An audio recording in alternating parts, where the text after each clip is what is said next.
যে মনের মধ্যে তোমার নূর দিয়ে ভরপুর হবে, আল্লাহ তোমার প্রেম দিয়ে আমাদের মনগুলোকে ভরপুর করে দাও আল্লাহ।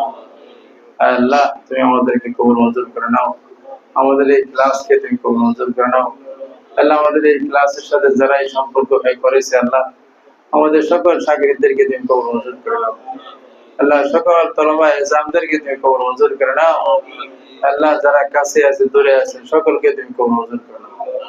আমাদের মাস্টারদেরকে তুমি কবুল মঞ্জুর করে নাও আল্লাহ। আল্লাহ আমরা তোমার গোলাম মাওলা আল্লাহ, আমরা বড় অপরাধী আল্লাহ। অপরাধের কারণে আমাদের জীবনে অনেক ধরনের মুসিবতের শিকার হয়ে গেছে আল্লাহ।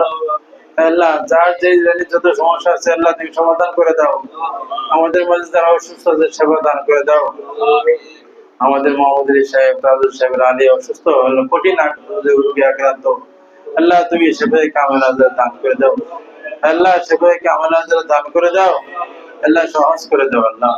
আমাদের মাঝে কারি সাহেব আরো যারা মুরব্বীরা আছেন আল্লাহ, সকলকে সুস্থতার সাথে নেক হায়াত দারাজ করে দাও আল্লাহ। সুস্থতার সাথে নেক হায়াত দারাজ করে দাও। আমাদের যারা যুবক আছে আল্লাহ, যুবকদেরকে তুমি ভালোবাসো মাওলা আল্লাহ। প্রত্যেকটা যুবককে তুমি কবুল করো আল্লাহ।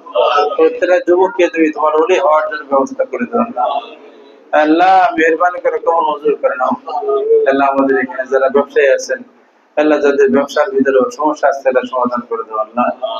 আল্লাহ ব্যবসার ভিতরে সমস্যাকে সমাধান করে দাও আল্লাহ। আইনের বেকারি আমাদের মাস্টাররা যারা আছেন মাওলা আল্লাহ, মাস্টারদের অনেকের অনেক সমস্যা আছে আল্লাহ, সমাধান করে দাও আল্লাহ।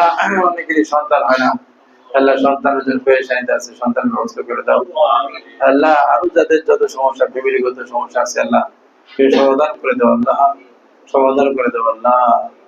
আল্লাহ মেহেরবানি করো আল্লাহ। আল্লাহ আমাদেরকে গাফলতি জিন্দেগি থেকে তওবা করে আল্লাহ জিকিরওয়ালা জিন্দেগি ধরার জন্য তুমি তো কবুল করে নাও আল্লাহ। আমাদের সকলকে জাকির হিসেবে কবুল করো, জাকির শাকিরের মতো গণ্য করে দেবো আল্লাহ। আমাদের যার যে মুসিবত আছে আল্লাহ, আল্লাহ আমরা দুর্বল না আল্লাহ, কঠিন মুসিবত দিও না মাওলা আল্লাহ, কঠিন মুসিবত দিও না মাওলা। মুসিবতের কারণে মাওলা ঈমান ধরে রাখা মুশকিল হয় মাওলা আল্লাহ। এমন মুসিবত দিও না মাওলা, আমাদের যেটুকু দুর্বল ঈমান সেটা আর নড়বড় হয়ে যায় মাওলা। কঠিন পরীক্ষা তুমি আমাদের দিও না মাওলা, সহজ করে দাও আল্লাহ। আল্লাহ আমরা নবীদেরকে পাই নাই, নবীদের দেখি নাই, সাহাবায়ে কেরামদের দেখি নাই, তাবিদের দেখি নাই মাওলা। নবীর যুগ থেকে অনেক পরে আমরা এসেছি মাওলা। শয়তানের ধোঁকায় আমরা জর্জরিত মাওলা আল্লাহ। দুনিয়ার ধোঁকায় আমরা আক্রান্ত হয়ে গেছে মাওলা। মেহেরবানি করে মাওলা সমস্ত ধোঁকার থেকে বেঁচে আমাদেরকে মাওলা তোমার পথের মধ্যে মাওলা, তোমার পথের দিকে তুমি অগ্রসর করো, তৌফিক দান করো আল্লাহ। তোমার পথের আল্লাহ তুমি অগ্রসর হওয়ার তৌফিক দান করে দাও আল্লাহ। আল্লাহ তোমার পথ চলে মাওলা তোমার সাথে মিলিত হওয়ার তৌফিক দান করে দাও। আমাদেরকে মাওলা আরিফ বিল্লাহ হিসেবে কবুল করো, ইলম মারিফত আমাদের দান করো, ওয়াসি বিল্লাহ বানায় দাও। তোমার সাথে যাতে মিলতে পারি আল্লাহ, মিলনেওয়ালা বানায় দাও আল্লাহ। আল্লাহ আমাদের মাঝে শাহজালাল রহমাতুল্লাহর মতো, কাজী মুর্শিদ চিশতির মতো আল্লাহ আরো যারা মানুষই আছে আল্লাহ, ওরকম ওলি হওয়ার জন্য তুমি আমাদেরকে কবুল করে নাও আল্লাহ। আল্লাহ মেরা আধ্যাত্মিক শক্তি আমাদের দান করে দাও আল্লাহ। আল্লাহ আমাদের কাছে কোনো অস্ত্র নাই আল্লাহ, মুসলমানদের কাছে আল্লাহ খুব কম দেশে অস্ত্র আছে আল্লাহ, কিন্তু মুসলমানদের কাছে ঈমানের অস্ত্র আছে আল্লাহ। আল্লাহ আমাদেরকে ওইরকম শক্তিশালী ঈমানের অধিকারী করে দাও, শক্তিশালী আমলের আল্লাহ আমল অর্জন করার ব্যবস্থা করে দাও আল্লাহ। আল্লাহ তোমার ইসমের পাওয়ার, ইসমে আজমের পাওয়ার তুমি আমাদের মধ্যে জাগ্রত করে দাও আল্লাহ। এই উসিলায় জিকির উসিলায় আমাদের নিজের মুসিবত গুলিকে আমরা যাতে সমাধান করতে পারি সেই তৌফিক দান করো আল্লাহ। আমাদের সকলকে ডাক্তার বানায় দাও আল্লাহ আল্লাহ, কোরআন ডাক্তার বানায় দাও আল্লাহ। পেরেশানি থেকে মুক্তির ব্যবস্থা করে দাও আল্লাহ, অর্থনৈতিক সচ্ছলতা দান করে দাও। তোমার সাথে সম্পর্ক করে আল্লাহ, তোমার সাথে যোগাযোগ করে আমাদের জীবনকে আমরা পরিচালনা করতে পারি সেই তৌফিক দান করো আল্লাহ। ঈমানের সাথে মত দিও আল্লাহ, ঈমানের সাথে মত দিও আল্লাহ। আল্লাহ তোমার